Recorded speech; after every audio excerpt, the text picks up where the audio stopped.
నమస్తే, నేను సిరి.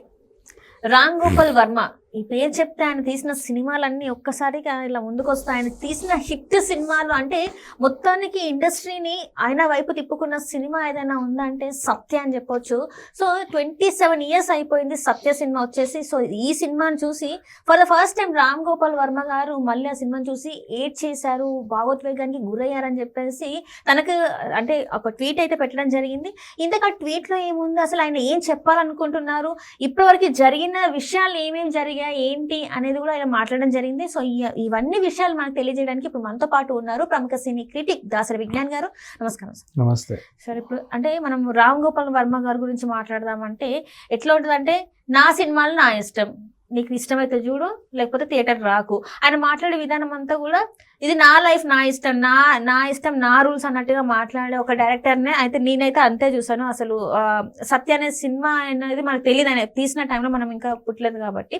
సో అప్పుడు ఆర్జీవి గారు అంటే రామ్ గోపాల్ వర్మ గారు అందరూ అంటే ఆయన వైపు ఇండస్ట్రీ తిరిగింది అని చెప్పేసి, శివ సినిమా అప్పుడే తిరిగిపోయింది ఆయన వైపు ఇండస్ట్రీ అని చెప్పి మాట్లాడుతూ ఉంటారు.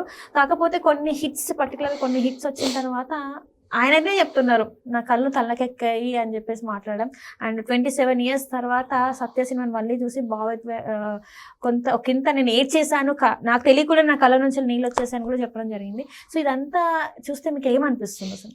బేసిక్గా మన భారతదేశం గర్వించదగ్గ అతి తక్కువ మంది దర్శకుల్లో సంజయ్ లీలా బన్సాలి గారు, మణిరత్నం గారు, ఆర్జీవి గారు, వీళ్ళ స్థానం ఎప్పటికీ ఉంటుంది.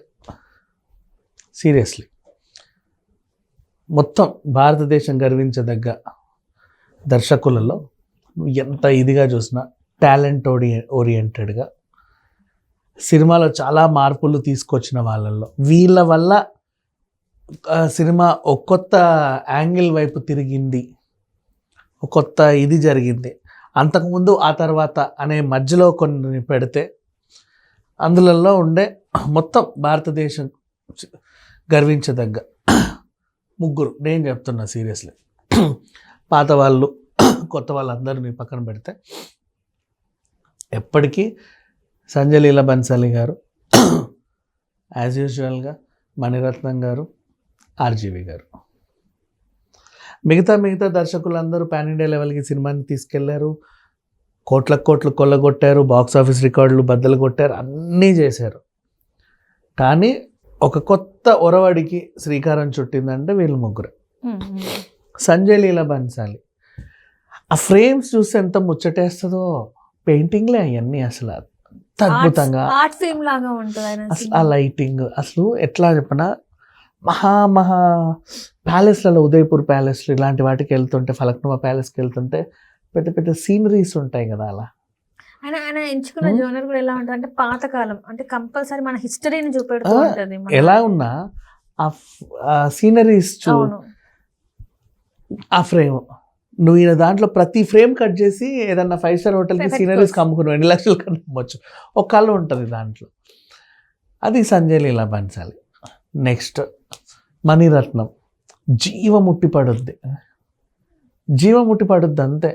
అంతెందుకు నాకు మణిరత్నం సినిమాలు అన్నిట్లో అంటే బాగా ఇష్టమైన సినిమా ఒకటి రావణ్, రెండోది కడలి,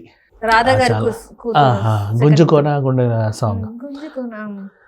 అదే ప్రతి సినిమాలో సముద్రాన్ని చూపించుకుంటాడు, అది ఆయనకి ఇష్టం.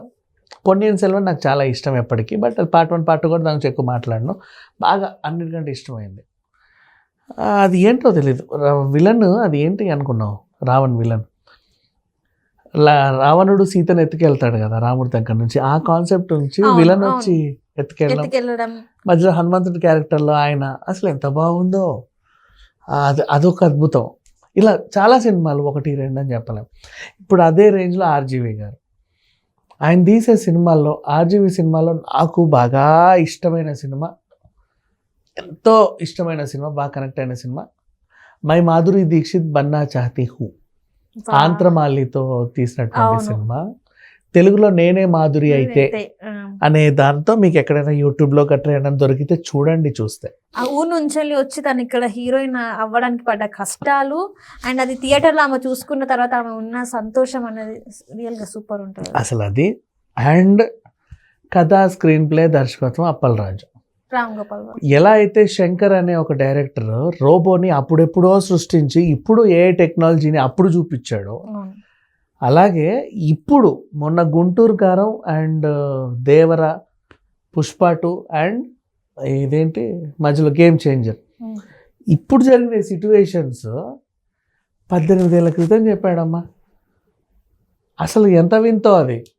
ఆయనకు అప్పుడు ఎలా తెలుసు ఇవన్నీ? చాలా వింత. అది ఆయనకు కూడా తెలియదు అదో వింత అని, తనకు కూడా తెలియదు అదో వింత. But future speculator, pessimist, optimist, ఎన్ని చెప్పినా అబ్బా అలా ఉంటుంది. So such a great director. ఫోన్లో సినిమా తీయండి అయ్యా, తక్కువ ఖర్చులో సినిమా తీయండి అని యూత్ని ఎంకరేజ్ చేసినటువంటి డైరెక్టర్. సినిమా అంటే ఖచ్చితంగా ఒక మాస్టర్ షాట్, నీ మొహం క్లోజ్, నీ సజెషన్లో ఆయన సజెషన్లో నువ్వు ఇంతే కాదు, అటు ఇటు తిప్పడమే కాదు, ఫ్రేమింగ్లోనూ కొంచెం కొత్తదనం, క్రియేటివిటీ చూపించాలి అని ఔత్సాహిక యూత్ యంగెస్ట్ డైరెక్టర్స్కి నేర్పించిన ఆయన రామ్ గోపాల్ వర్మ.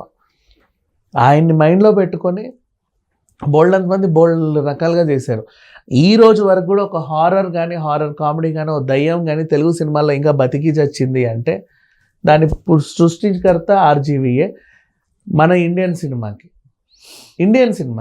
హాలీవుడ్లో బోల్డ్ ఉన్నా నేను కాదన్ను, బట్ ఇండియన్ సినిమాకి భయాన్ని నేర్పింది ఆర్జీవీ విత్ సౌండ్స్. అంటే ఆయన సీన్స్ కూడా ఎక్స్ప్లెయిన్ చేస్తూ ఉంటారు, దయ్యాన్ని చూపెట్టకుండానే భయపెట్టడం. ఇండియన్ సినిమాకి ఒక హీరోయిన్ని చూపించింది ఆర్జీవీ. సినిమాకి కథానాయికల్ని చాలామందిని చాలా రకాలుగా ఎంచుకుంటారు ఆ కథకి తగ్గట్టుగా, కానీ ఒక గ్లామర్ డాల్ హీరోయిన్ని సృష్టించిందే ఆర్జీవీ. ఓ రంగీలా తీసుకున్నా, ఇవన్నీ తీసుకున్నా, ఒకటి కాదు రెండు, రంగీలా నుంచి ఇప్పటి శారీ వరకు తీసుకున్నా అలా. సో ఏ యాంగిల్లో చూడు, ఎట్లయినా చూడు, ఆర్జీవీ సంథింగ్ డిఫరెంట్. సో ఇప్పుడు మనం ఎందుకు ఈ టాపిక్ మాట్లాడుకుంటున్నామంటే ఆర్జీవీ ఏడ్చాడట. ఎందుకు ఏడ్చాడు అనేది, ఈ ఏడుపు పెడబొబ్బాకి రీజన్ ఏంటంటే, అప్పుడెప్పుడు ఈ మధ్య రిలీజ్ ట్రెండ్ బాగా అయింది కదా, సత్య రిలీజ్ అయ్యి 25 ఏళ్ళు అయింది. దాన్ని రిలీజ్ చేద్దాం అనుకున్నారు 4K రిజల్యూషన్లో. యాజ్ యూజువల్గా సినిమాని చూస్తూ ఉంటే ఇది నేను తీసిందేనా అని ఇప్పుడు ఆయనకు అనిపించింది. అరే ఈ సినిమా తీశాను, తర్వాత నేను ఎందుకు అన్ని ఫ్లాప్స్ తీశాను, నేను అన్ని సినిమాలను ఎందుకు సరిగ్గా తీయలేకపోయాను అని ఆయనకైనా రియలైజ్ అయ్యి, నాకే ఒళ్ళుకోబెట్టి నేను తాగుబోతున్నాను, కళ్ళుని ఎక్కి పిచ్చి సినిమాలు తీశాను, పొగరెక్కిందని ఏ ఒక్క డైరెక్టర్ కూడా అంత ఓపెన్గా తన గురించి తాను చెప్పుకోడు. అలా చెప్పుకునే గట్స్ ఉన్న డైరెక్టర్ ఎవరైనా ఉన్నా కూడా ఆర్జీవీ. మళ్ళీ ఇప్పుడు చాలామంది అంటారు ఏం లేదులే రామ్ గోపాల్ ఎప్పుడు ఏడవాలి కనుక ఈ సత్య రిలీజ్ హిట్ అవ్వడానికి ఒక స్ట్రాటజీ అని. అట్లని లేదు, తను చెప్పాడు కదా ఆ సినిమాని నేను ఎంతో నిజాయితీగా తీశాను, మిగతా సినిమాలలో నేను అంత నిజాయితీగా. అది ఒప్పుకోవడం గ్రేట్. దాన్ని కూడా అంటే ఒప్పుకోవట్లా వర్మ భావోద్వేగాన్ని ఒప్పుకోలేని వాళ్ళు ఇలా మాట్లాడుతున్నారు. సో ఏదేమైనప్పటికీ సచ్ ఎ బ్యూటిఫుల్ డైరెక్టర్, ఒక ఆనిముత్యం మన ఇండియన్ సినిమాకి దొరికింది. అందుకే ఆర్జీవీ అడిగితే అమితాబ్ బచ్చన్ అయినా సరే డేట్లు ఇస్తాడు, ఆర్జీవీ అడిగితే మోహన్ బాబు అయినా డేట్లు ఇస్తాడు, ఆర్జీవీ అడిగితే నాగార్జున అయినా డేట్లు ఇస్తాడు. వాళ్ళు ఎంత హిట్లలో ఉన్నా, ఏం చేసినా, ఎంత బిజీగా ఉన్నా. ఎందుకంటే ఒకప్పుడు వాళ్ళకి హిట్లు ఇచ్చారు కాబట్టి. ఒకప్పుడు హిట్లు ఫ్లాప్ల తర్వాత ఆర్జీవీ అంటే అది ఆయన సంపాదించుకున్న గౌరవం. అందుకే మణిరత్నం అడగగానే వీళ్ళందరిది అంటే మామూలుగా మనకి ఇక్కడ డైరెక్టర్స్ ఉన్నారు, కానీ ఆర్జీవీ డైరెక్షన్ అనేది కొంచెం డిఫరెంట్ ఉంటుంది అని చెప్పేసి వీళ్ళు ఇవ్వడానికి గల కారణం అనుకోవచ్చా? అండ్ నెక్స్ట్ కీరవాణి గారు కూడా మ్యూజిక్ని ఇలా కూడా చేయొచ్చా అని కొత్తదనం నేర్చుకుంది కూడా ఆర్జీవీ దగ్గరే. సీరియస్లీ ఆయన ఏమేమి క్రీమ్ అనుకుంటాడు ముద్దుగా, వాళ్ళ ఇష్టం ఎలా అయినా పిలుచుకొని. పాటల్ని వింతగా చూపించవచ్చు అన్నది కూడా ఆర్జీవీయే. క్షణంలో చూడొచ్చు మనం శ్రీదేవి గారితో ఎలా చేశారు. ఎన్నైనా సరేమా అనుకోకుండా అనగనగా ఒక రోజు చూసుకున్నా, ఒకటి కాదు రెండు కాదు బోలెడు, నువ్వు రంగీలా చూసుకున్నా, ఏదైనా సరే ఆర్జీవీ అనేది ఒక ట్రేడ్ మార్క్, ఆర్జీవీ అనేది ఒక ట్రెండ్, ఆర్జీవీ అనేది ఒక ల్యాండ్ మార్క్ ఔత్సాహిక దర్శకులందరికీ కూడా. సో ఇప్పుడు నెక్స్ట్ నేను తీయబోయే సినిమా ఏంటో నాకు కూడా తెలియదు అన్నట్టు ఏదో చెప్పారు, కానీ నెక్స్ట్ ఒక సినిమా వస్తుంది ఆర్జీవీది త్వరలో. అంటే ఆల్రెడీ శారీ షూటింగ్ అయిపోయిన రిలీజ్ కుంది, మళ్ళీ ఇదేనేమో అనుకున్నారు. ఇది కాకుండా నెక్స్ట్ ప్రారంభం కాబోతుంది నెక్స్ట్ త్వరలో కొద్ది రోజుల్లో. దాన్ని అయితే మీరు అసలు రామ్ గోపాల్ వర్మ అంటే ఏంటి అనేది మళ్ళీ చూస్తారు. Thank you so much.